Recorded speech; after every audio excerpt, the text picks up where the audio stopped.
Franchement, moi j'étais pas bien. Je pensais qu'on allait jamais rouler en fait. Sur les 4 personnes, on était 4 à penser que ça allait peut-être pas rouler. En fait, c'est vachement plus compliqué à réaliser que ce qu'on pensait, du coup. Et là, plus rien, je dois pousser à côté.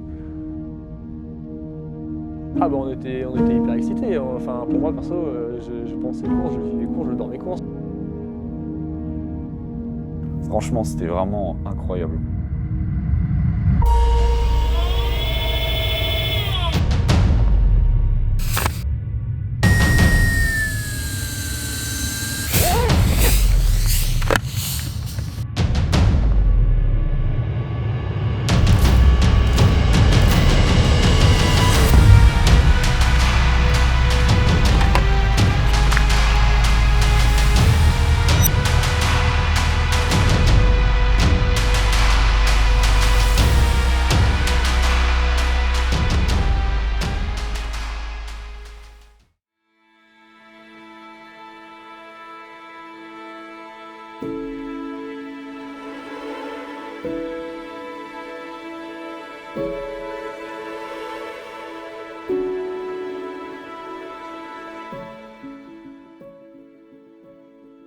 L'année dernière, avec Gaspard et Thomas, on participe à notre première édition du Solex, mais en tant que spectateur.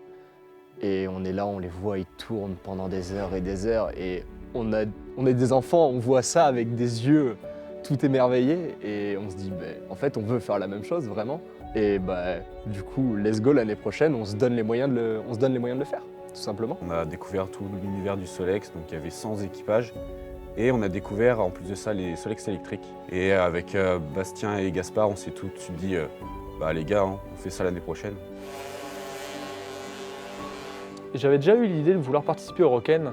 C'était quand j'étais au lycée, parce qu'on avait une affiche du Rocken. Et j'ai déjà eu un Solex à la maison, j'ai fait beaucoup de bornes en Solex d'origine et j'ai toujours eu l'idée de me dire qu'en faire un performance, ça pourrait être très drôle. Et c'était par pur hasard, on était en amphidélec et l'amphi n'était pas forcément super intéressant.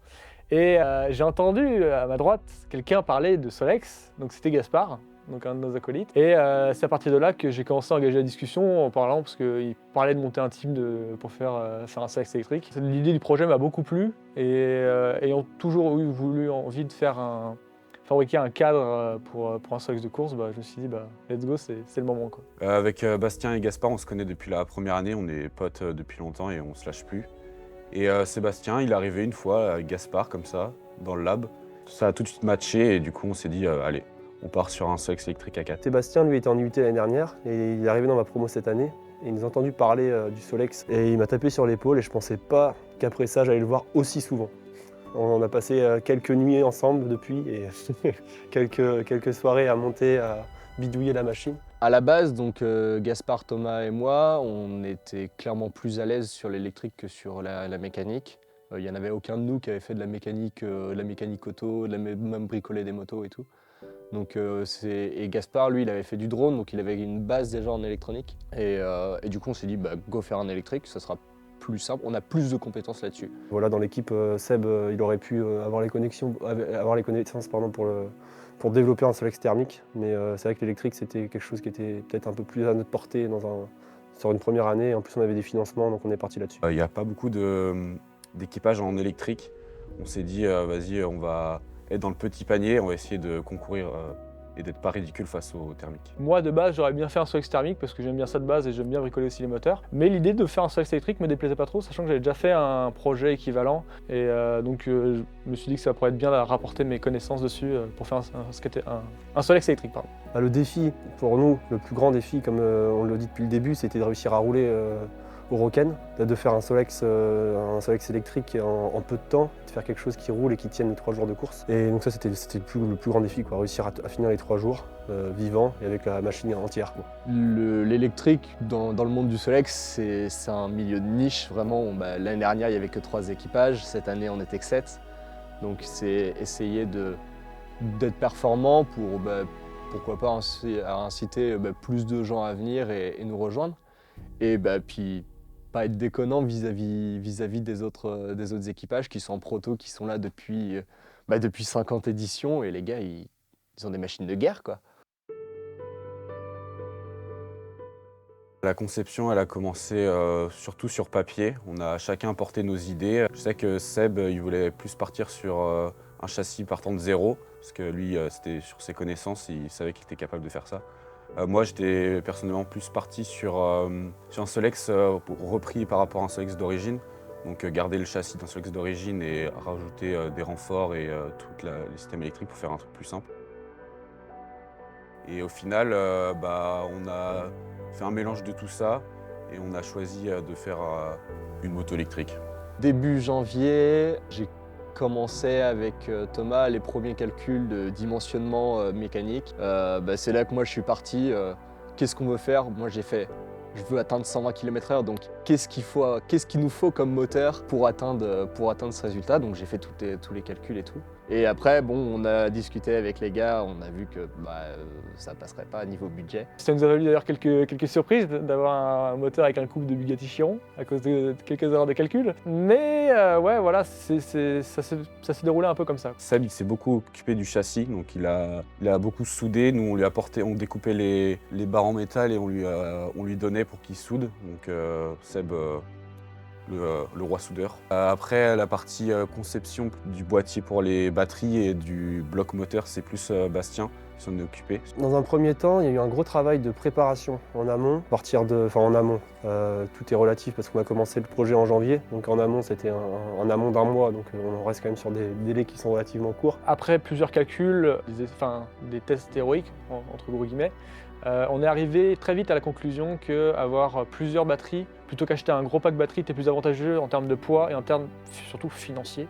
Parce que acheter une énorme batterie, ça le ferait, et ce serait génial, mais ça coûterait plus de 10 000 € et on n'avait pas 10 000 € à mettre dans le Solex. Sachant qu'il y avait, c'est juste pour les batteries, sans compter le reste. Donc on est parti sur un jeu de 4 batteries qu'on allait changer très rapidement, en théorie ce qu'on avait calculé c'était toutes les 11 minutes. En vrai, il s'est avéré que c'était un peu plus long. Donc, au niveau du moteur, on a pris un moteur de type skate électrique. Donc on a acheté ça et on a commencé à plancher là-dessus. Alors moi j'étais en période d'alternance et un jour je vois une photo popper avec un siège énorme, le truc pas du tout prévu. Et je fais « What ?» Et les gars me font « T'inquiète, on va faire un truc de folie ». Et je reviens en alternance, ils me font « On va faire une moto GP ». J'ai fait « Ok, banco, c'est génial !» L'idée de faire les carénages jaunes et de faire le style moto, c'est clairement venu de la selle. On a acheté cette selle en février, je crois, à 20 balles sur le Bon Coin. Et on s'est dit, on l'a mis sur le Solex, sur le début du Solex qu'on avait. Et on s'est dit, en vrai, venez, on fait une moto. Le lendemain, Seb, il apporte ses carénages de 125. On les met dessus, on fait, ça peut être trop drôle de faire ça. Du coup, après, on a regardé sur Internet un peu comment on pourrait faire. Et après, Gaspard, il a récupéré de la résine et on avait de la fibre de verre au lab. Donc on s'est dit, vas-y, on fait ça. Et jaune pour le côté électrique, l'éclair, Volten, Solex, c'est jaune.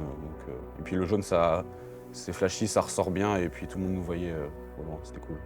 Alors moi le jaune et le noir, c'est deux couleurs qui me suivent depuis un petit moment. Parce que je viens de La Rochelle et je suis le rugby. Du coup jaune et noir, par défaut, ça m'allait bien. L'associatif à l'INSA, quand on a créé le lab, on a mis du jaune et noir. J'étais aussi content. Et là, le Volten Solex, moi l'argument premier c'était de mettre du jaune pour l'inconscient collectif qui pense que l'électricité est jaune. Le projet, il y a eu beaucoup de désillusions au départ. Je pense déjà au coût du projet. On est parti sur 1 000 € au début, fourni par l'INSA, enfin financé par l'INSA. Et on s'est tout de suite rendu compte que ça allait être beaucoup plus que 1 000 €. Déjà, juste les batteries, c'est 1 000 €. Après, tout ce qui est électrique, en fait, c'est le plus cher. Donc le moteur, c'est 150. Le roller du moteur, c'est 350. On a eu la douane aussi. La douane, c'est vraiment une grosse douille. On a dû payer 300 ou 400 € de douane, je crois, au total. Enfin, c'est abusé. Et après, en fait, la partie mécanique aussi, quand tu rajoutes des 20 balles par-ci, des 30 balles par-là, directement, ça fait monter le budget. Donc je crois qu'au total, on a eu pour 3 600 €. Heureusement, on a eu des financements. Personnellement, c'est quand moi j'annonce pour atteindre 120 km/h, il nous faut tel moteur. Et les gars, ils me font non, en fait, on n'a pas les thunes, tout simplement. Donc je fais merde, tant pis. Donc on a choisi un autre moteur et j'ai pu refaire des calculs du coup en me basant sur le moteur pour les calculs de vitesse. Et après, grosse désillusion sur la complexité pour trouver des sponsors. Alors certes, on savait qu'il y avait l'INSA qui voulait financer des électriques, donc là du coup on a pu avoir leur financement et franchement c'était fou. On leur dit un grand merci. Hein. Mais autrement, heureusement on a Enaf qui nous a fait confiance et là encore grand merci à eux. Hein. Mais en sponsor, autrement, vous avez un projet, on ne sait pas trop ce que vous allez faire, vous êtes des étudiants, pas sous un vrai statut associatif, du coup très très compliqué de trouver des financements. Donc ça c'était une grosse désillusion. Et des illusions aussi sur, en fait c'est vachement plus compliqué à réaliser que ce qu'on pensait, du coup le temps était beaucoup plus serré aussi que ce qu'on pensait. Et on a dû trouver des solutions au jour le jour et pour aller vite et être prêt à temps. Donc niveau temps, ouais, c'était plus serré que ce qu'on pensait. On avait dimensionné le coût, genre, on savait que ça allait nous coûter cher, mais... Le stress, il a pas mal monté avant l'échéance parce que franchement, on n'était pas non plus très près. 4 jours avant la course, on était le lundi férié, on était en train de rouler, mais on roulait quoi? On roulait 100 mètres et la cour elle sautait. Franchement, moi j'étais pas bien. Je pensais qu'on allait jamais rouler en fait. Oh, c'est trop bien! Enfin! Mais on a résolu le problème. On a décalé un petit peu le moteur de 1 ou 2 mm, puis ça a résolu le problème. Mais petit à petit, on a eu beaucoup de merde dans ce projet. On a galéré de fou comme pas possible. Pas que avant le Roken, vraiment tout le temps en fait. Ce projet, c'était vraiment des hauts et des bas. On galère, mais on trouve une solution. Du coup, en fait, il y a des hauts et des bas. Il y a des fois où on tire la gueule. Après, des fois, on est trop content. Et les vacances d'avril, donc 2-3 semaines avant le Roken, on a passé une semaine entière avec Seb et Gaspard sur le Solex. On passait 12 à 13 heures sur le Solex par jour. Donc c'était intensif de fou. Donc la journée c'était bien, on faisait plein de trucs, Comme par hasard, c'était à la fin de journée, on avait une couille. Du coup c'était trop bien, c'était trop chiant, on avait le moral au plus bas. L'année prochaine, il n'y aura pas autant de surprises. Là. Les gens, ils n'auront pas autant de surprises. Mais on a réussi à régler le problème. À 1h du matin, on réglait le problème et on commençait à rouler un petit peu dans l'INSA. C'était trop bien. C'était stressant, mais c'était un bon stress, on va dire. Quand la date butoir arrivait, donc c'est-à-dire en mai, ce qui nous a le plus stressé, c'est quand on avait fait tout le cadre, mais qu'on attendait les pièces du SFM pour faire la partie moteur. La partie moteur, c'est Bastien qui l'a faite, mais Bastien, malheureusement, il était en alternance, donc pas du tout à l'ELISA. Et il avait tout designé à distance avec des codes qu'on lui avait filés et tout par téléphone et tout. Et ça, c'était vraiment un point, on avait super peur que, bêtement, quand on reçoive les pièces usinées, que ça passe pas. Parce que si ça passe pas, ça nous rajoutait encore des délais. Et niveau timing, on était vraiment short. Donc ça, c'était pour moi, c'était juste ma plus grosse frayeur, c'est qu'il y ait un truc, genre ça passe pas à 5 mm et qu'on doive refaire des pièces et qu'on puisse pas participer au Roken. Mais comme Bastien est un gros crack, tout est passé parfaitement, tout se montait super bien. Et les gens du SFM aussi ont fait un super boulot. Mais vraiment, tout se montait super bien, c'était vraiment très agréable. Donc non, franchement, c'était le soulagement, pour moi, c'était vraiment cette partie-là que je n'avais pas touché. C'était vraiment envoyé à l'usinage et moi, je n'avais pas touché à ça. Et j'aime bien savoir ce qui se passe et j'avoue que j'étais stressé. Mais ça s'est vachement bien terminé. Moi, de mon côté, le mois précédent, j'étais pas ici, j'étais en entreprise. 3 semaines avant, ils me disent Bastien, on voit le week-end prochain, donc là, d'ici une semaine, on te donne 0 nouvelles. Et vraiment, j'étais en mode, non, moi je veux savoir ce qui se passe, quoi. Donc ça me stressait. J'avais énormément confiance en eux, bien évidemment. Je savais qu'ils feraient des dingueries. Mais du coup, je stressais de ne pas voir la machine. Et du coup, 15 jours avant, on se voit le temps d'un week-end, très rapide. Ils me dévoilent la machine. Moi, j'étais époustouflé, vraiment. Je m'attendais à un travail fou. Et là, je tombe des nues, quoi. C'est incroyable. Et donc, j'ai pu tester très vite fait la machine, mais rien de temps. Et donc là, du coup, sur les 15 jours suivants, mon gros stress, c'était est-ce que je vais pouvoir piloter la machine correctement, ne pas trop stresser. Enfin, du coup, si, j'étais stressé. Et ouais, de ne pas arriver à piloter la machine correctement, de me casser la gueule et casser la machine parce que je ne la connaissais pas par rapport à eux. Du coup, c'est une semaine avant, il y a Thomas, il a testé le circuit, il l'a filmé, il me l'a envoyé en vidéo. Et donc moi, je matais la vidéo et vraiment, j'étais Ok, donc là, ok, c'est tel virage comme ça, là, c'est tel virage. Ok. Et j'essayais de m'imaginer sur la machine, mais je savais que ça serait pas comme le réel et qu'il faudrait que je m'adapte vraiment à la bête. Et ça me stressait énormément. Donc, les gars, ils ont fait toute la semaine où ils étaient là, où moi, j'avais pas de nouvelles. Ils ont fait là les premiers roulages. Et donc, ben, moi, j'étais pas là, j'avais pas de nouvelles. Et donc, je fais mon premier roulage. Ils m'ont dit, ouais, on a eu plein de problèmes, la galère. Pour les premiers tests, honnêtement, je pense que sur les 4 personnes, on était 4 à penser que ça allait peut-être pas rouler. Franchement, quand ça a roulé, avec le recul, c'était un coup de chance. Les premiers roulages, déjà, on les a fait sans moteur. On les a fait en prenant la descente, en poussant le Solex sans moteur, juste en se mettant en mode en avant sur le Solex, couché comme ça. Et c'était déjà un peu kiffant, mais on voyait déjà que la mécanique, elle suivait pas trop. Genre, c'est encore le problème des roues. Hein. Et heureusement qu'on a roulé ce soir-là, parce que la sensation du premier roulage, elle est quand même incroyable. Après, petit à petit, du coup, quand on a implémenté le bloc moteur, tout de suite, c'était beaucoup mieux. Mais on était limité à 80 ampères pour pas prendre de risques dès le début, en fait. Et du coup, là, déjà, on n'était pas sur nos puissances maximales, mais déjà, c'était déjà cool. On commençait à voir et on a fait un putain de châssis parce que vraiment, il est très maniable. Alors, c'est comme un vélo, mais avec un moteur et franchement, il était trop bien. Et en tournant un peu dans l'INSA, on commence à voir un peu les virages, comment les prendre, et petit à petit, on s'habitue à les prendre. Et ce qui est bien, c'est qu'on a fait essayer à beaucoup de gens.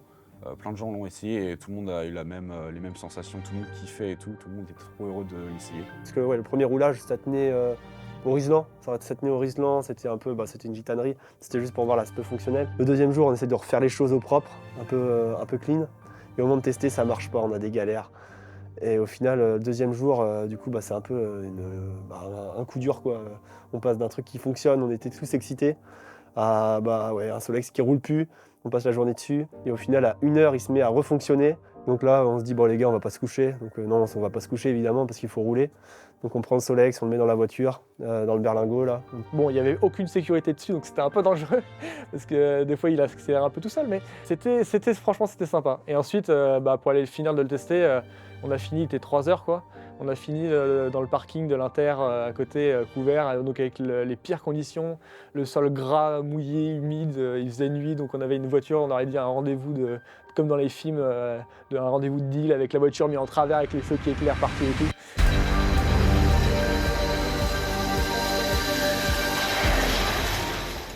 Franchement, c'était un peu cocasse, et surtout à 3h avec la fatigue, c'était cool. On débridait la puissance au fur et à mesure, du coup l'excitation elle montait de plus en plus. Et putain, ça avance. Donc non, franchement, c'est incroyable. Et c'est surtout la différence d'attente aussi.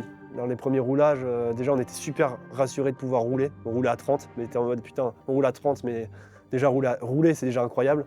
Après, deuxième jour, on commence à débrider un peu, on montait à 40, 50, on était en mode punaise, on roule et on roule un peu à la vitesse de certaines origines, on est content, ça roule encore un petit peu mieux. Et après, sur les tests d'après, on a réussi à prendre des vitesses un peu plus supérieures. Et moi, la fusée qui arrive.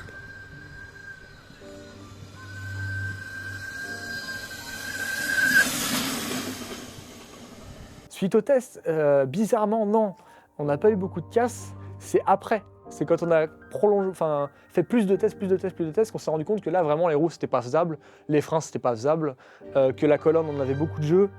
On avait la roue qui commençait à se balader de gauche à droite, mais pas en tournant, hein, vraiment de gauche à droite alors que la fourche reste fixe. Donc c'était pas très rassurant quoi, quand tu es sur le Solex. Oh, ce qu'il a, c'est que ça tourne bien droit. Hein. Putain. Et du coup, c'était un peu frustrant aussi parce que du coup on avait la bécane qui roulait, mais un gros problème de fiabilité au niveau de la roue. Donc quand même une partie mécanique majeure dans le Solex. Donc ça faisait un peu peur. Et après sinon en casque, qu'est-ce qu'il y a eu ? Ouais, moi je me suis laté une fois en essai sur une route mouillée là devant, j'ai essayé de faire le parcours et j'ai essayé de voir un peu les limites d'adhérence du Solex sur la route. Et j'ai mis des gaz en sortie de virage en étant un peu penché, la roue avant est partie quoi, fallait pas s'étonner. Et du coup j'ai plus eu peur pour le Solex que pour moi. Du coup j'ai essayé de le protéger comme je pouvais pour pas abîmer le carénage. Moi j'ai rien eu et le Solex non plus. Du coup voilà, mais sinon pas de casse majeure, hein. Même personne n'est vraiment tombé quoi. Le seul à être tombé sur le Solex, je crois que c'est moi. Quelques jours de la course, c'était la course. Vraiment, il fallait encore s'occuper de plein de trucs. On n'avait pas fait les numéros. Il y avait encore des stickers à faire, il y avait encore plein de trucs à gérer sur les lecs, par exemple. Solidifier la fourche et faire tout pour passer le contrôle technique. Donc boucher les trous, c'était un peu la course. Ah bah c'était, je vivais Solex, je mangeais Solex, c'est-à-dire qu'on passait clairement notre vie dans le lab. Hein. C'est-à-dire que le lab était devenu une deuxième maison, j'aurais pu mettre mon lit dans le coin, que ça n'aurait pas changé grand-chose. Vraiment, c'était, je me levais, je prenais une douche, j'arrivais ici, je mangeais même pas. Et on faisait tout le Solex, on prenait le petit déj ensemble et tout, c'était cool quoi. Non franchement c'était vraiment une très belle époque. Et vraiment, j'ai vu les gars de la team genre plus que ma famille ces jours-là. Je partais chez moi, mais ma famille n'était pas là, et je rentrais chez moi, tout le monde dormait. Donc c'était vraiment un rush, mais c'était satisfaisant. Enfin, on était par contre très hype par le Roken en fait. On ne pouvait pas imaginer. En fait, on a passé tellement de temps sur le projet, tellement d'heures passées sur ces 3 ou 4 mois qu'on ne voyait pas l'échéance arriver, et enfin elle arrivait, et enfin on voyait le bout du projet. Juste avant la technique, déjà moi la veille, je fais 8 heures de route pour revenir ici. Donc coucher 1 heure à cause de la route, réveiller 7 heures pour faire la réunion des commissaires. Donc déjà, capital fatigue, il est pas bon. Donc réunion des commissaires avec Thomas. Et là, on commence à découvrir l'ambiance et tout du Roken Solex. Et donc forcément, ça fait monter la hype. Et du coup, après la réunion commissaire, on a passé au contrôle technique. Donc là, on n'était pas tout à fait prêt. Je sais qu'il y avait la colonne de direction qui n'était pas serrée. Mais je crois que c'était le principal problème. On ne voit pas d'autres, mais c'était vraiment ça le gros problème. Mais ça, c'est un coup de clé et c'était fini. Il nous fait une remarque, il nous dit est-ce que votre fourche, vous l'avez bien renforcée ? Nous, on lui dit ouais, pas de souci, on l'a bien renforcée, ça va aller impeccable. Vous allez voir que par la suite, c'est moins impeccable que ce qu'on croyait. Et donc du coup, après le contrôle technique, on sait que la machine elle va rouler, qu'on est relativement confiant, et en même temps, on stresse un peu pour l'épreuve qui va arriver, quoi. On voyait des centaines de Solex tourner dans l'INSA. On était putain, c'est vraiment, on va courir le Roken Solex en fait. On va piloter ce jour-là. Première épreuve, l'épreuve de slalom. On décide que c'est Gaspard et Sébastien qui vont la faire. Et donc ils s'entraînent 1 heure avant, et on met 10 plots, on les serre comme jamais. Et ils s'entraînent pendant 10 minutes. Bon, leur entraînement, on se dit ok, ils vont y arriver, quoi qu'il arrive, faut qu'ils fassent ce qu'ils peuvent de toute manière. Ça a commencé, on a fait les présélections il me semble, ça s'est pas si mal passé parce qu'on était bien classés, et ensuite vu qu'on était électrique, on a été mis dans une poule à part, et ensuite ça s'est fait à l'élimination. En gros c'était des poules, en gros c'était on affrontait des gens et petit à petit on montait, et à la fin on s'est retrouvés contre les 232. Et du coup, la première personne à monter sur le Solex pendant le Roken, c'était moi, et j'avais absolument pas confiance en mon pilotage, ni confiance forcément au potentiel de la machine. Je savais pas trop quoi en attendre. Et on commence sur le slalom en plus, du coup un petit coup de stress. Au final, ça s'est plutôt bien passé. Franchement, on n'était pas trop ridicule, on n'est pas si ridicule que ça. Et même à la fin, on arrive à arriver en finale des électriques contre les 232 qui pilotent bien mieux que nous et qui ont une machine bien plus aboutie. Et donc pendant l'épreuve, moi et Thomas, on est spectateurs. Et on les voit au fur et à mesure, on voit leur niveau s'améliorer, et contre les différentes équipes qu'ils ont affrontées. Et vraiment, c'est fou. Genre, on arrive en finale, je pense qu'on s'y attendait pas trop au début, et quand on voit qu'on arrive en finale, on se dit putain, en fait, notre machine, elle marche, elle est pas déconnante. Nos pilotes, Gaspard et Sébastien, ils sont vachement bons, ils sont doués, c'est fou. Du coup, au début, moi, honnêtement, j'y croyais pas. J'étais, c'est mort, quoi. C'est foutu. En vrai, on va en finale, on va se faire éclater. Voilà, c'est fini. Première manche de la finale. On gagne. On se dit putain, on va y arriver en fait. C'est incroyable. Deuxième manche, c'est les 232, nos concurrents, nos amis qui gagnent. On se dit ok, ça va se battre. C'est fou. Et sur la troisième, on n'était pas si loin. Et je lève la tête à un moment et je vois qu'on se colle. Du coup, j'essaie de couper court. Et là, je me latte mais royalement sur le demi-tour. Et du coup, là, je sais que c'est foutu. Je me relève, je touche un plot, pénalité, machin. Du coup, On fait deuxième. Et du coup, ouais, c'est la seule fois je pense qu'on est tombé, où quelqu'un est tombé sur le week-end. Du coup, rien de cassé, ni que ce soit sur la machine ou sur moi, rien du tout, mais juste un peu dégoûté quoi, de tomber sur une erreur comme ça, quoi. À cause de ça, on perd la finale, mais tant pis, on est super content quand même, on est heureux. On finit deuxième en électrique là, sur cette épreuve. Et je crois 15e au général sur cette épreuve. Donc on est super content de ce qu'on a fait et let's go, on va continuer. Et ça on avance, c'est fou. Du coup, la course de côte, c'est Thomas et Bastien qui l'ont faite.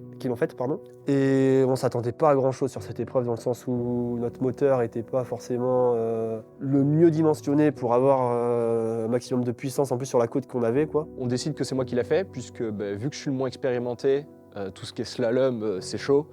La haute vitesse, j'en ai jamais pris sur sexe, donc c'est chaud. Donc je fais la course de côte, j'ai un truc à faire, accélérer, me pencher et bombarder.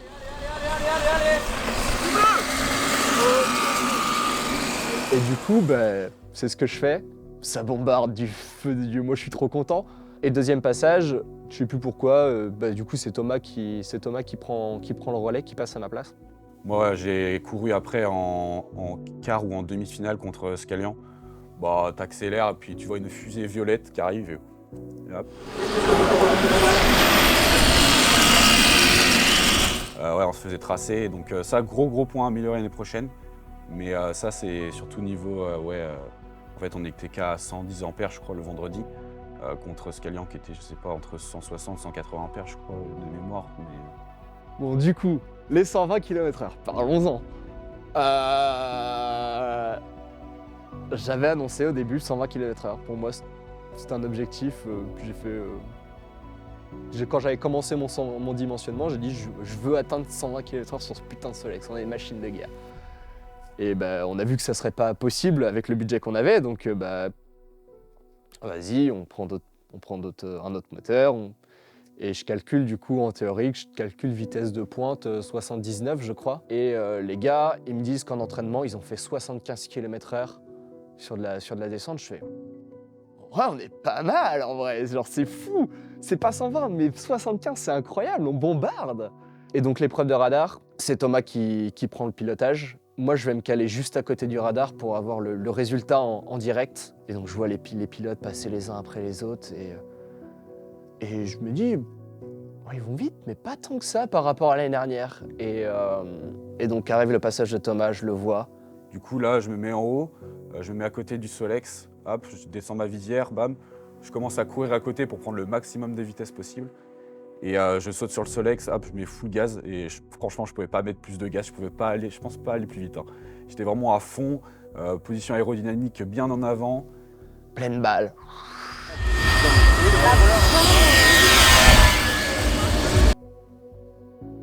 « 61,8 » C'est tout. En vrai, j'ai le seum. J'ai le seum de ouf. Et bon, ok, on avait le vent de face, il y avait un peu de pluie. Le radar, il était assez haut dans la côte, mais... c'est cool, 61,8, mais bon, c'est jamais que la moitié de ce que j'ai annoncé au tout début, quoi. Donc... je suis piqué, et je me dis que, quoi qu'il arrive, l'année prochaine, on fait mieux. Et là, c'était un peu frustrant d'avoir 61 prix radar, sachant qu'on a déjà fait plus quoi, en GPS. Donc c'est un peu frustrant, mais ensuite il y avait des machines qui tournaient quand même bien mieux que nous, quoi. Parce que la règle était la même pour tout le monde, et il y en avait qui prenaient quand même 80, quoi, même avec vent de face et avec un radar posé tôt. Donc, Les premiers sentiments après du coup, le soir, quand on avait fini la technique, déjà on était très contents de nos résultats en vrai, parce qu'on a fait 3e électrique de la technique, donc déjà... c'est une belle perf. On était du coup très impatients de courir l'endurance, les 5 heures d'endurance le lendemain. Et du coup, on décide de changer le pneu parce que pour être sûr de bien passer sur l'ensemble du circuit, c'était plus serein de partir sur des pneus neufs pour l'endurance. Et là, on fait on change le pneu, ça va nous prendre 20 minutes. Comment dire? On change le pneu et là, on met le pneu sous la fourche. Ça ne passe pas sous la fourche. Ok, bon, on démonte le pneu. Qu'est-ce qu'on fait? Bon, bah tiens, on va poncer la fourche. Très bien, je mets le Solex en Y. Sébastien, il arrive, la ponceuse dans la fourche. Et du coup, bah forcément, ça intrigue les autres pilotes qui viennent nous voir. Un pilote de proto plus expérimenté que nous qui est venu nous voir le vendredi soir et qui a regardé notre fourche et qui nous a dit « Putain les gars, c'est bien, vous avez renforcé ça, mais là, demain, ça, l'endurance, ça va casser. » Du coup, on était en mode « Ah ouais, ça va casser. » On commence un peu à poser des questions et il nous dit « Ouais, là, vous voyez, on a fait les BS et tout. » Donc on se regarde tous, on fait « Bon bah, voilà, on sait ce qu'il reste à faire. » Donc vendredi soir, on fait tomber la fourche, on enlève tout le bloc moteur, on enlève la roue, on va au lab. Et c'est parti pour souder des renforts à la One Again. C'est un peu dégueulasse à l'image, on pourra peut-être le voir. On a juste pris des fourches de Solex d'origine qu'on a collées à l'envers pour faire un renfort de bourrin sur toute la hauteur de la fourche. Et bah, visiblement c'était utile parce que le lendemain c'est pas là que ça a cassé. Donc merci du conseil au pilote qui est venu nous voir vendredi soir. Donc quand même stressé parce que vraiment travailler pendant 5-6 heures le soir sur le Solex alors qu'on est fatigué. Après, on allait au festival le soir, écouter les concerts. Franchement, c'était très chargé. Mais ça va rouler le lendemain, tranquille.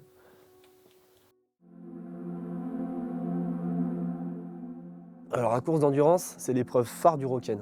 C'est vraiment l'épreuve que les personnes qui ne connaissent pas le Roken connaissent en premier quand ils entendent parler du Roken Solex. C'est l'épreuve qui dure 5 heures, 5 heures de course. Et le but, c'est de faire le plus de distance possible. Donc on arrive à des exploits quand même assez incroyables pour les premiers. Les premiers, ils avaient fait cette année 200-250 km. Un truc énorme. En Solex, en une après-midi, les mecs ils courent avec un Solex d'origine. 250 km, tu fais putain, ils sont des trucs super bien réglés, ils n'ont pas eu de casse, ils n'ont fait que tourner pendant 5 heures. Donc non franchement, un peu stressé pour la journée du samedi, c'était un peu là où on nous attendait, nous on s'attendait en tout cas, c'est là où on avait de l'attente. On voulait finir cette course et pouvoir courir le lendemain surtout, c'était un peu le défi. Et du coup, franchement, c'était peut-être la journée un peu la journée qu'on attendait le plus finalement. L'objectif pour nous, pour l'épreuve d'endurance, c'était vraiment de finir la course parce que il y en a plein qui finissent pas la course d'endurance déjà, que ce soit en thermique ou en électrique. Et 5 heures, c'est très long, il peut y avoir plein de problèmes. Donc ouais, l'objectif principal, c'était vraiment de finir la course. Le samedi matin, on avait réparé le Solex toute la nuit avant. On a été au concert la veille, donc un petit peu de fatigue, mais la hype nous donne de l'énergie. Au départ de la course d'endurance, je pense que Seb était un peu stressé parce que c'était son premier départ et c'était lui qui a fait le départ et c'était un départ 24 heures du Mans en plus. Donc ouais, c'était un peu stressant. Mais nous à côté, on était pressés de courir après lui en fait. On était trop pressés de courir, pas trop stressés là-dessus. Par contre, gros coup de stress sur la roue qui commence à faire de la merde, même avant le départ. En fait, je vois Seb qui fait hey, « Regarde Thomas, regarde ». Il freine du frein avant, la roue qui commence à faire ça, je fais oula, va falloir régler ce problème je pense pendant la course. Mais on est quand même parti là-dessus parce que c'était pas très grave dès le début, on avait déjà roulé un peu comme ça, un peu vite fait mais sans trop prendre de risques. Donc on s'est dit prenons pas trop de risques sur le frein avant et sur la roue avant. Au départ de la course, c'est Sébastien qui prend le départ, 24 heures du Mans, et c'est moi qui lui tiens le Solex juste avant le départ. Donc je le regarde, il me regarde, drapeau qui se baisse, il court, je lui file le coupe-circuit.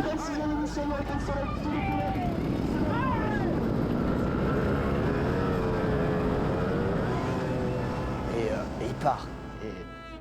Et je suis hyper confiant, je sais qu'il fait de la moto, donc c'est un bon pilote, j'ai confiance en lui et ok, on est parti quoi. Alors j'avoue que le départ façon Le Mans me faisait un peu peur en combi, mais ça va, ça s'est bien passé. Moins bien que ce que je pensais, mais c'est le problème, c'est notre coupe-circuit qui est un peu compliqué à mettre. C'est comparé aux autres qui ont des coupes-circuits aimantés et autres, et de toute façon les autres équipages qui étaient rodés pour ça. Nous c'est le premier qu'on a fait, on ne s'est jamais entraîné à faire un départ Le Mans. C'était la première fois que je le faisais, mais ça allait, ça s'est pas si mal fait quoi. Et surtout il y avait beaucoup de monde au départ quoi. Le but du jeu, parce qu'il y a eu des touches-touches au départ. Le but du départ c'est pas de se vautrer sur les 500 mètres, ça serait trop bête. Donc c'est de la jouer un peu safe et ensuite d'y aller un peu quoi. Mais surtout de s'amuser quoi.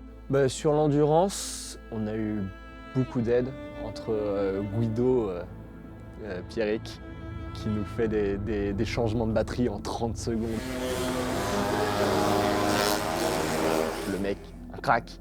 Rémi est aussi avec nous qui nous aide, qui est là, qui surveille le stand, qui fait les changements de batterie, qui vraiment une aide de fou. Ouais, très bonne ambiance, beaucoup d'entraide, beaucoup de débrouillardise.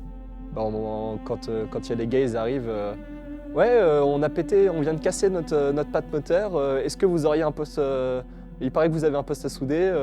Est-ce que vous pouvez nous le passer? Bah d'accord, allez-y, hein, vous branchez là et ça part. Donc en plein milieu du relais. Incroyable. C'est un peu con de dire ça, mais le premier relais c'est pas hyper bien passé, c'est un peu dommage parce que c'est la première image qu'on donne. Moi j'ai un poste de commissaire tout de suite après. Donc je vais faire mon poste de commissaire et quand je reviens, on me fait là il y a sur le premier relais on a merdé complètement, Seb il a dû faire un tour à pied. Je fais pardon, qu'est-ce qui s'est passé? En fait on a manqué de batterie. Ah d'accord, ok. Il n'y a pas d'autres problèmes comme ça? Ah bah si, là on tire pas du tout assez de puissance, on n'arrive pas à charger les batteries comme il faut. C'est la merde. T'arrives à charger ou? C'est pas. On va essayer de charger à 12 ampères. Ah, c'est un ampère. Hein, d'accord, bon ben merveilleux, on va tourner comme ça. Ouais, bah ça c'était après le départ. En fait, il s'est avéré qu'on avait tourné un peu avant le Solex, avec le Solex. Et pour nous, nos batteries, elles sont chronométrées. C'est-à-dire qu'en gros, on a tant de tours par batterie, par pack batterie. Et ce qui s'est avéré qu'on avait fait quelques essais un peu avant. Et c'était assez pour réduire l'autonomie de la batterie à 2 tours. Ce qui est arrivé, c'est que je suis tombé en panne. Entre guillemets, je suis bien tombé en panne, c'est-à-dire que je suis tombé en panne en haut de l'INSA, donc j'avais pas du tout à pousser, c'était que de la descente. Jusqu'à là, moi j'ai eu de la chance là-dessus. Mais ouais, tomber en panne le premier relais, ça la fout mal un peu quand même. Mais ensuite, c'est encore une fois, on n'avait pas fait de relais, on n'avait jamais essayé en vrai sur le circuit, donc on ne savait pas combien en autonomie on avait sur les batteries et tout, donc c'était au tâtonnement. Dès les premiers tours, on s'est rendu compte que ça allait être la merde, donc les premiers cycles de batterie, ça allait. Mais quand il fallait repasser sur un cycle de batterie qui avait déjà été fait, c'était un peu la merde. Du coup, quand on a débuté avec 3 tours par batterie, et on est passé directement sur 2 tours par batterie, bon, c'était un peu dommage parce que ça nous fait arrêter souvent, ça nous fait perdre du temps dans les stands. Après, c'est pas grave, notre but c'était de finir. Mais du coup, oui, des fois on prenait des risques, on dit allez vas-y 3 tours ça passe peut-être, et ben non ça passait pas, du coup on voyait les gars courir à côté du Solex. Donc moi j'arrive au bout de... Ça fait déjà 2 heures quasiment qu'il court. Moi j'ai fait mon poste de commissaire et donc là j'arrive, on me dit bah, vas-y let's go, tu vas rouler. Allez, let's go, let's go, let's go. Par contre tu fais gaffe, la roue quand on freine, elle fait comme ça. Je fais pardon. Mais tranquille, tu fais ça en ligne, tu freines en ligne droite et ensuite dans le virage ça passe tout seul. Ok. Allez. Donc moi je connais pas trop le circuit. Et donc je pars sur les premiers tours, je préviens les gars, je vais y aller mollo. Ils me font t'inquiète, il n'y a pas de souci, tu fais comme tu peux. Donc je pars sur les premiers tours, machin, je fais mes 3 premiers tours de batterie, j'arrive au stand et là on fait du coup on va changer la roue parce que vraiment c'est la merde. Arrêt au stand, on s'arrête 35 minutes, quelque chose comme ça. Attends, c'est le numéro 2.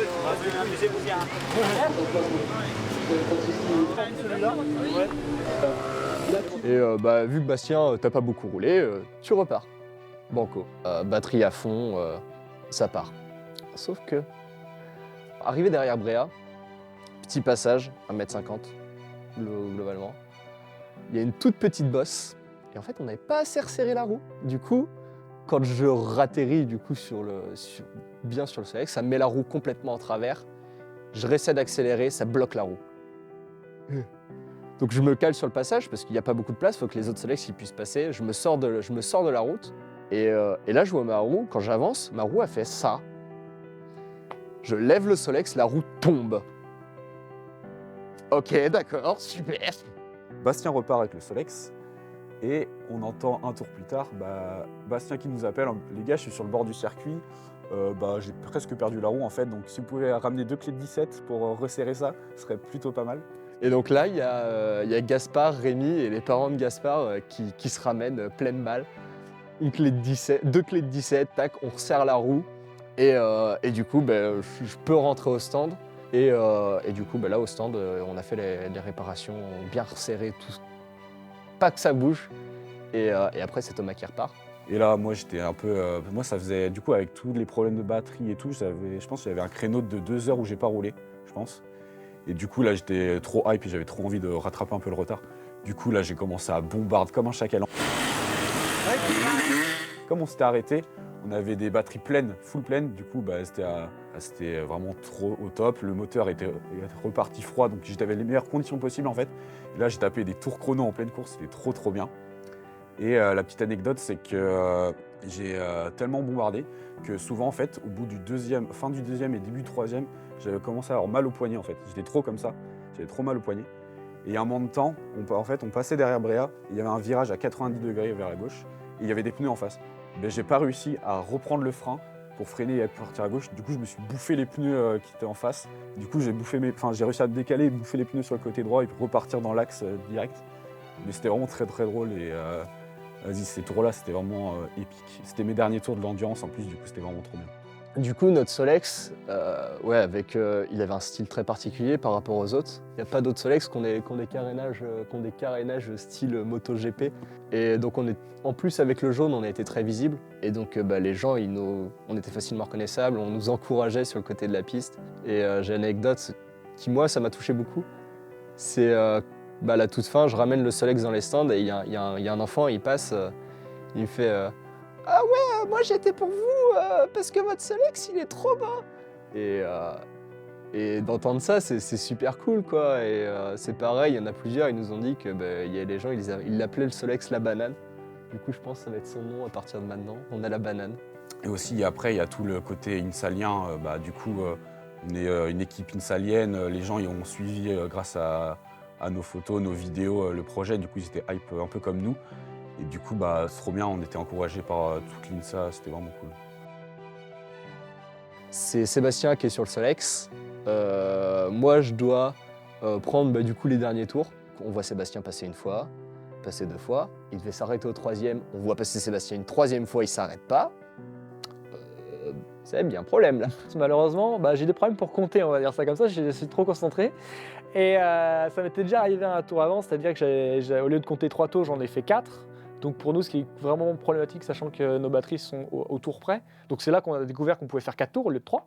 Mais là, en fait, ce qui s'est passé, c'est que c'était moi qui faisais les derniers tours. Et donc super comme sensation, j'ai fait le départ et l'arrivée, c'est incroyable. Le problème, c'est que j'ai fait 1 tour, 2 tours, et moi dans ma tête, j'arrivais au 3e. Mais en fait, non, j'ai zappé 1 tour entre-temps. Et j'arrive dans la descente proche des stands, et je vois tout le monde qui me dit « ouais, machin », qui fait signe. Et donc pour moi, c'est l'heure d'aller changer, quoi. C'est l'heure d'aller changer la batterie. Du coup, il arrive, sauf qu'il y avait le drapeau damier. Et nous, on lui fait signe « t'arrêtes pas, tu files ». Il rentre dans les stands. On fait « bah non, Sébastien, pars !» Et du coup, ce qui fait qu'il passe la ligne d'arrivée dans les stands. Donc je me suis retrouvé comme un débile à devoir passer la ligne d'arrivée dans les stands parce que juste j'ai pas vu le drapeau à damier et j'ai cru qu'il fallait juste changer les batteries. Donc donc la prochaine fois je ferai gaffe, surtout qu'en plus je savais en théorie que c'était vers les derniers tours, mais pour moi je pensais pas que ça allait arriver aussi vite. Donc du coup, à la fin de la course, drapeau à damier, gros relâchement de pression, on a réussi à finir cette putain de Rock'n Solex. C'est incroyable, on est content. On a fait 52 tours, ce qui représente 135 km, quelque chose comme ça. Donc c'est incroyable pour une première édition. Et ce qui fait qu'on est 68e au classement général sur 100. Donc hyper heureux. On a été arrêté en 40 minutes, 1 heure, mais au final on a quand même pu finir cette course. Donc pour une première édition, on est super content. Vu que l'objectif c'était de finir, on a réussi, on a gagné. Pour une première année, franchement, finir 68e, on s'en foutait. On aurait fini 80e ou 90e, on s'en fichait. Franchement, le principal, c'était finir la course et s'amuser. Et franchement, moi, perso, je me suis trop bien amusé. Les gars, pareil. C'est une dinguerie, c'est trop bien. Les sensations, j'ai découvert un nouveau sport. Franchement, c'est vraiment incroyable. En fait, c'est indescriptible. Parce que tu cours. En fait, on a essayé le Solex avant la course. Moi, je l'ai vraiment poncé, le Solex, avant la course. J'ai pas mal roulé. Mais c'est absolument pas pareil que rouler avec 100 équipages à côté. Et le fait qu'il y ait 3 équipes, catégories différentes, c'est trop bien. Parce que en fait, nous, les origines, franchement, on les cramait un peu. Dans les montées, on les cramait. On prenait l'aspiration en montée, on les dépassait. C'était vraiment trop bien. Dans les virages, on prenait l'intérieur dans les virages sur certaines origines et tout. Mais à côté de ça, on se faisait doubler par les protos qui bombardaient comme jamais. Du coup, toi, tu essayais de les suivre. Du coup, tu commences à prendre des risques et tout. Franchement, c'était vraiment incroyable. Matin de la course de vitesse. La veille, on est allé au concert jusque tard. Très bonne ambiance, franchement. Du coup, on se couche tard, on se lève tôt. La fatigue. On s'est couché à 3-4 heures du matin, levé à 9-10 heures, donc dormi 5 heures, mais prêt pour la course de vitesse et prêt pour tout débrider. Enfin, on a tout débridé pour aller le plus vite possible. Il y a Sébastien qui décide d'en finir une bonne fois pour toutes avec cette roue. Donc, on fait un montage aux petits oignons, on serre bien à fond pour pas que ça bouge. J'ai passé, je pense, 1 ou 1 heure et demie sur les roues à essayer de faire un truc qui tienne au moins la vitesse, parce que pas question de s'arrêter 3 heures pendant la vitesse. Et aussi de garder au plus la graisse possible dans les roulements, pour pas que ça se barre dans les freins. Parce que plus avoir frein dans la vitesse, c'est pas un bon plan, pas une bonne stratégie. Donc. On est plutôt confiant pour cette course de vitesse. On ne sait pas du tout quel résultat on va faire. On sait qu'avec les 125, on est kiff-kiff, donc on se dit qu'on peut se battre contre eux et essayer de finir peut-être devant eux.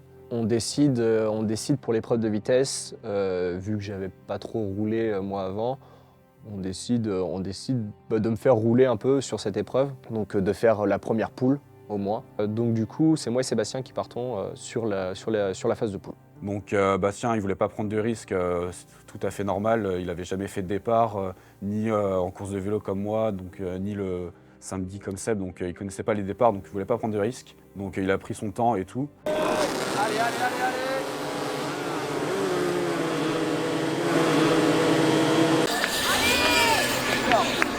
Du coup, on est parti dans les derniers et après on a fait, Seb a repris le relais.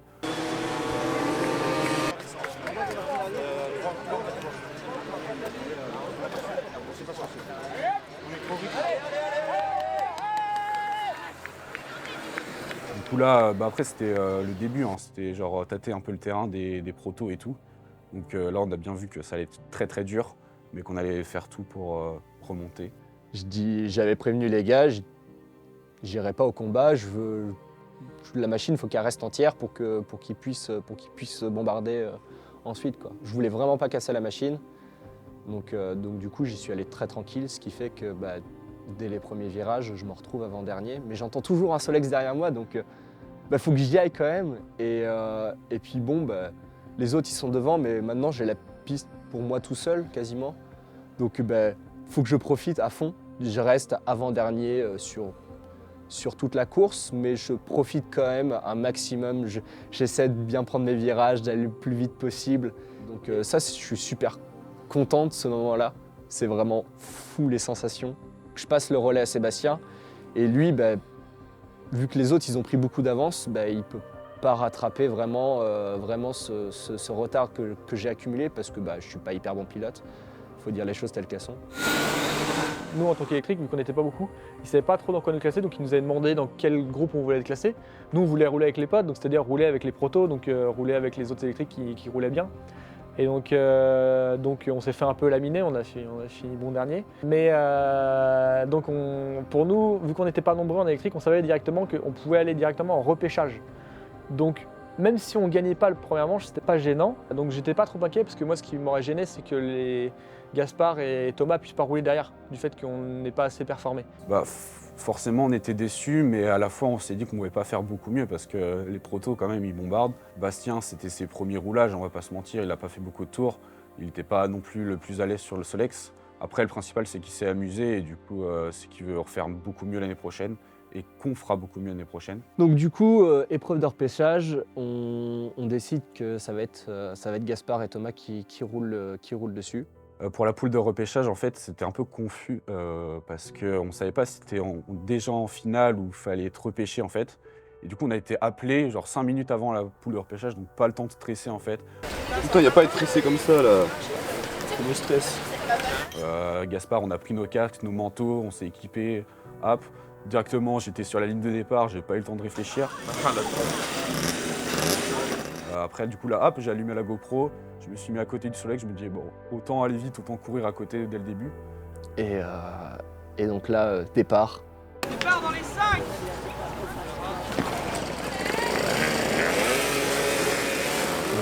On voit Thomas faire un départ pleine balle. Il arrive deuxième au premier virage et là on se dit putain, on va y arriver en fait, on a le niveau. Et là, j'étais 4 ou 5e ligne, je crois. Et là, je cours à côté du Solex. J'arrive à dépasser des mecs, je bondis, enfin, je saute sur le Solex. Là, je mets full gaz. Et avec la puissance du moteur électrique, du coup, on a pu bien se débrouiller par rapport au thermique. Du coup.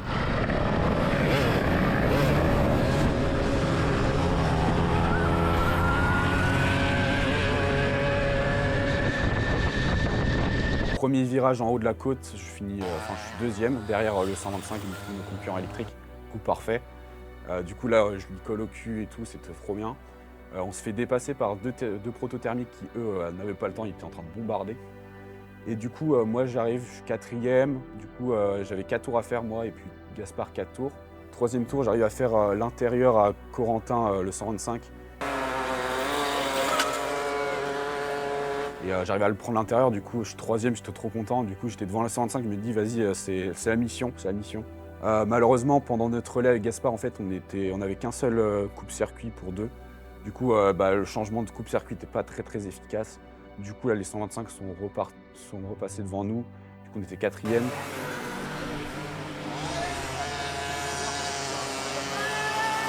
Et Gaspard s'est refait passer après dans les tours suivants par un autre proto. Du coup, on a fini 5e de la poule de repêchage. Mais tant mieux, c'était les 5 premiers qui étaient repêchés pour la finale. Et on est repêchés pour la finale. Et c'est super. On est vraiment contents, on est hyper heureux de ça. Et l'aventure continue pour nous, donc ça part quoi. Savoir être en finale, franchement pour nous c'était un aboutissement. C'est tout depuis janvier-février, un projet avec énormément de temps passé dedans. Arriver en finale, sachant qu'on est des débutants, c'est génial. Comme sensation, c'est génial. Contre des protos en plus, c'est propre. Après la poule de repêchage, franchement, la vitesse, ça va, comme le nom l'indique, ça va giga vite. Et c'est trop bien parce que les sensations sont décuplées. En fait, tu vas extrêmement vite. Avec le 125, on se tirait la bourre, du coup, c'était trop bien. Je l'ai passé, il m'a repassé, je l'ai repassé. Franchement, les sensations étaient trop bien. Du coup, j'avais hâte de repiloter pour la finale. Mais par contre, il y a eu un temps d'attente monstrueux entre le repêche et la finale. On a dû attendre 1 heure, 1 heure et demie. Et moi, j'avais la pression d'essayer de reprendre le même départ que le départ que j'ai pris pour la poule de repêchage. Du coup, franchement, j'étais stressé, on va pas se mentir. Mais après, y a plusieurs gens qui m'ont dit « Vas-y, t'inquiète, ça va aller ». Seb, Gaspard, Alix, Bastien étaient là pour me dire « Tranquille, tranquille ». Et donc du coup, arrive la finale. Donc moi, j'avais un créneau de commissaire à ce moment-là. Donc je suis quasiment au plus haut du circuit après une longue ligne droite. Quand le moment est arrivé du départ pour la finale, donc là, j'ai évacué le stress, j'étais prêt à partir. Du coup là, j'essaie de prendre le même départ que pour la poule de repêchage, donc je me mets à côté, je cours à côté. Et là, je dois éviter des gens, bam.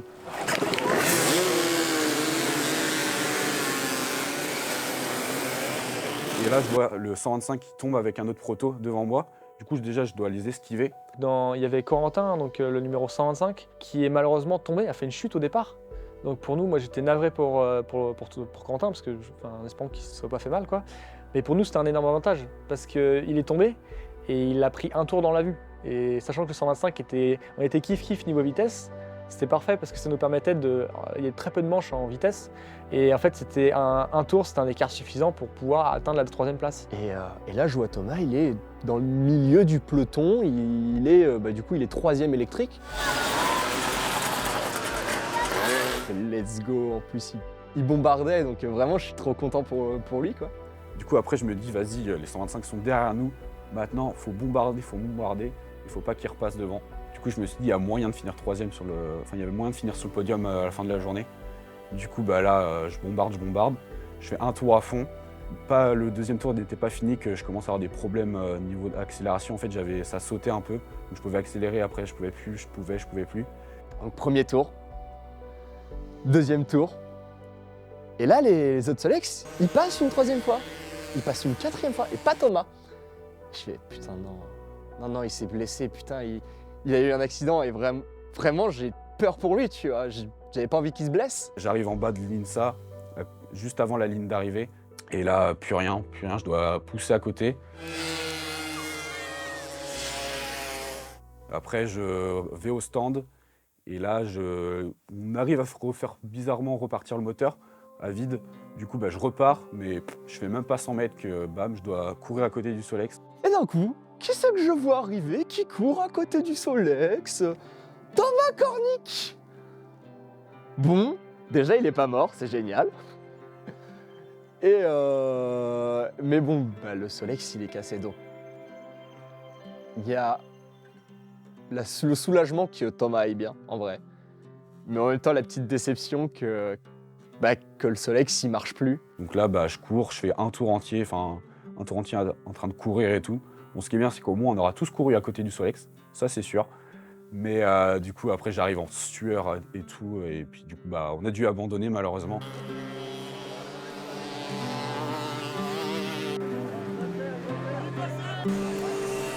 Malheureusement, ce qui s'est passé, c'est que à cause d'un Arduino, donc c'est le contrôleur, c'est un microcontrôleur, c'est ce qui contrôle le contrôleur de moteur. Il a cramé et donc ça a arrêté net le Solex. Donc du coup, je finis la course en tant que commissaire et du coup, tout de suite après, je retourne les voir sur le paddock. Et je fais, il s'est passé quoi les refs Et là, il m'explique donc le problème de la batterie, l'Arduino qui a cassé 3 balles, 3 putains d'euros qui cassent. Bon, tant pis quoi. On a quand même fait notre Rock'n Solex jusqu'au bout. Quand ça a cassé, j'étais pas déçu parce que on était allé déjà super loin dans le classement et pour une première, c'était génial. Moi, j'en ai retenu que ça. Moi, j'ai vu la tête de Thomas qui était dépité et oui, j'étais aussi un peu dépité, je vais pas mentir. Mais surtout quand on a su la panne que c'était après, c'était 3 € quoi la panne. Alors que voilà, c'est le seul truc sur le quoi on a peut-être un peu lésiné parce qu'on n'avait pas le temps non plus de faire un meilleur système. Et ce qui a cassé a cassé. Ensuite, c'est plutôt bien que ça ait cassé pendant la manche de vitesse parce que pour moi, comme je disais déjà avant, c'est vraiment la manche d'endurance. C'est l'endurance pour moi la vraie course. La vitesse, c'est juste pour savoir qui va vraiment le plus vite et qui a des bons pilotes. Mais pour moi, ce qui fait vraiment la diff, c'est une machine fiable, quoi. Forcément, après la casse qu'on a eue pendant la course, c'est très frustrant. Moi, je fais un départ correct. J'arrive à bien me placer, à suivre les protos, à essayer d'en doubler quelques-uns avant les virages et tout. Du coup, j'étais très content, les sensations sont folles. Mais forcément, tu fais un tour, tu casses au bout du deuxième, c'est très frustrant. Tu sais qu'il y a Gaspard qui t'attend pour reprendre le Solex, il n'a pas pu courir à la finale. C'est très très frustrant. Tu te dis que tout ça, c'est pour une petite carte Arduino à 5 balles qui pue la merde. Bon, on était un peu dégoûté forcément. À la fin de la journée, à la fin du week-end, il y a toute la fatigue qui est accumulée. Donc vu que les courses sont finies, il y a un relâchement qui s'opère. Et on est tous super heureux d'avoir pu faire ce Rock'n Solex. On est un petit peu déçu, perso je suis un petit peu déçu qu'on n'ait pas été jusqu'au bout, qu'on n'ait pas pu finir la finale de vitesse, mais c'est quand même merveilleux ce qu'on a fait, cette première édition en tant que pilote. Un vrai sentiment aussi d'accomplissement par rapport au fait qu'on ait créé notre propre machine de A à Z en 5 mois, que ça ait tourné, que ça ait fonctionné. C'était merveilleux. C'était l'expérience d'une année, même j'ai envie de dire d'une vie en fait, même si on sait que c'est pas fini. Énormément de montagnes russes au niveau du mental et des sentiments ressentis par rapport au projet. Parce que dès que ça marche pas, tout le monde boude un peu, quoi, forcément. Mais dès que tu arrives à rouler, dès que tu arrives à faire 2-3 petits tests, à prendre un peu de vitesse, Là, t'as le moral qui remonte et t'es reparti, quoi. La fatigue, tu la ressens plus. C'est rigolo. Franchement, c'est franchement une aventure sympa à vivre avec des copains et ça rapproche énormément, quoi. C'est vraiment un projet incroyable. Niveau humain aussi, c'est trop bien. On a appris à se connaître encore plus avec Bastien et Gaspard et avec Seb. On a découvert une nouvelle personne. Voilà, c'est trop fou. On a découvert aussi toute l'équipe Rock'n Solex et aussi tous les pilotes et tout. Enfin, c'est vraiment une famille, le truc, c'est trop bien. Franchement, ce projet, il nous a apporté énormément de choses. Ça m'a permis, moi, en tout cas, de découvrir le lab, parce que je viens d'Ivité, comme je le rappelle, et je ne connaissais pas le lab avant, donc j'ai découvert le lab, j'ai passé énormément d'heures dedans, beaucoup trop d'ailleurs, je pense. Mais c'était vraiment une folle expérience de janvier à mai. Franchement, ça a été 4 mois, 5 mois de folie, où on a beaucoup bossé, on s'est énormément soudés avec Gaspard, Sébastien et Thomas. Et déjà, je voudrais les remercier eux. Vraiment, le travail qu'ils ont pu faire. Moi, j'avais le seum d'être à 600 km, de pas pouvoir les aider. Et ils ont fait un travail de fou, genre vraiment incroyable. Genre vraiment, je les remercierai jamais assez pour ce qu'ils ont pu faire. Vraiment, c'était merveilleux. Du coup aussi les sensations de courir de piloter son propre Solex qu'on a fait nous-mêmes, c'est vraiment incroyable. Puis découvrir les sensations de pilotage les jours de course, c'était vraiment fou. C'était vraiment un nouveau monde qu'on a appris. Et on a plus qu'envie de refaire ça. On est 4 et on a tous les 4 envie de passer le permis moto maintenant. Enfin, c'est n'importe quoi. Et ouais, on remercie aussi bien évidemment tous ceux qui ont pu nous apporter du financement. Donc l'INSA qui nous a bien financé, la UIR qui nous a rajouté une belle somme aussi, et NAF bien évidemment. On remercie pour le côté matériel, on remercie le SFM qui a pu nous faire des pièces d'une qualité exceptionnelle. On remercie Mathieu alias Momoy qui nous a du coup donné notre axe de notre galet. Donc sans ça on n'aurait jamais pu rouler. On remercie aussi tous ceux qui nous ont aidés sur la fabrication, sur le stand. Pierrick, Hugo, Rémi, nos familles qui sont passées nous aider. Et ouais, les copains qui nous ont encouragés. Franchement, je crois que j'ai cité tout le monde, mais c'était fou. J'espère ne pas en avoir oublié et je m'excuse pour eux si c'est le cas. On a fait un super Rock'n. On sait qu'on a beaucoup de choses à améliorer et on va les améliorer. On est sûr d'avoir une suite l'année prochaine, on sera là avec une machine un peu mieux préparée, un peu mieux pensée et avec des pilotes un peu mieux entraînés aussi. Que le but du jeu, c'est de revenir l'année prochaine et de trouver des financements pour faire un moteur, pour faire un truc bien plus puissant. Genre là, on devait être à 6,7 chevaux. Objectif, si on peut, c'est plus de 10 chevaux, voire 20, si on vraiment a les budgets. Et pour pouvoir taper les plus 100 km/h, comme on l'avait annoncé la première fois. Et l'année prochaine, on va revenir très très fort. Franchement, les Scalian 232, attention à vous quoi. Les 125, pareil. On va vraiment arriver fort l'année prochaine. On sait ce qu'on a amélioré et on va le faire. Il faut que ça marche. Et ça y est, je suis déjà trop content. J'ai envie d'être l'année prochaine.